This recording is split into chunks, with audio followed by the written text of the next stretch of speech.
புத்தக கண்காட்சி சென்னையில் நடந்துகிட்ருக்கு இல்லையா?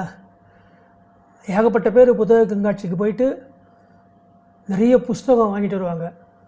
எல்லாத்தையும் எல்லோரும் படிச்சிடுறாங்களான்னு கேட்டால், நிறைய பேரோட பதிவுகளை ஃபேஸ்புக்கில் பார்த்தா வாங்கிட்டு வந்தேங்க, படிக்கவே இல்லை அப்படி தான் சொல்கிறாங்க.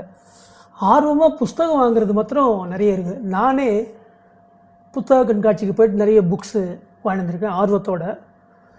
கல்கியோட பொன்னியின் செல்வன், கல்வனின் காதலி அதெல்லாம் வாங்கிட்டு வந்து அதெல்லாம் ஓரளவு படித்தேன். ஆனால் இன்னும் வாங்கிட்டு வந்து நிறைய புஸ்தகம் படிக்காமே இருக்குது. இப்போ இந்த வருஷம் புத்தக சந்தை நடந்துகிட்ருக்கு, 49ஆவதுன்னு நினைக்கிறேன். அதுலேயும் நிறைய பேர் புஸ்தகம் வாங்குகிறாங்க.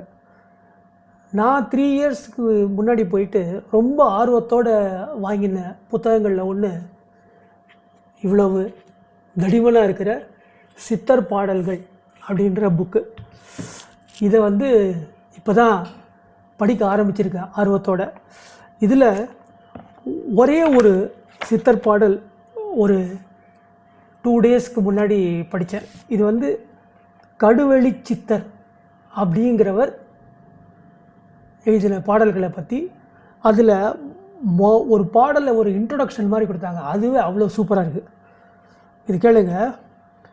பாபஞ்செய்யாதிரு மனமே நாளை கோபஞ்செய்தே யமன் கொண்டோடி போவான் பாவம் செய்யாதிரு மனமே.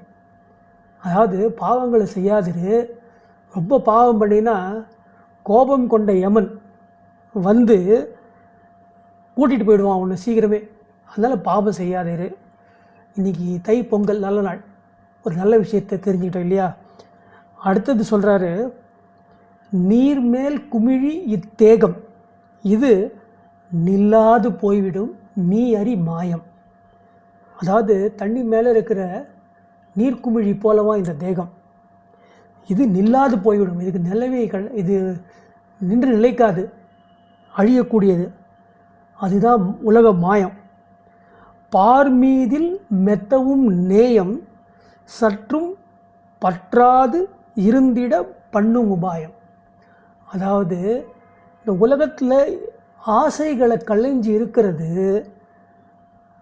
ஒரு பற்றில்லாமல் இருக்கிறது, தாமரையில மேல் தண்ணீர்னு சொல்கிறாங்களே அது மாதிரி இருக்கிறது நல்லது. அப்படி இருந்தால் இந்த நிலையாமை அப்படிங்கிறத புரிஞ்சுக்கிட்டு நம்ம வாழ்க்கையை சந்தோஷமாக கடத்தலாம் அப்படின்னு சொல்கிறார். நல்லா இருக்கா? கமெண்ட்ஸில் சொல்லுங்கள்.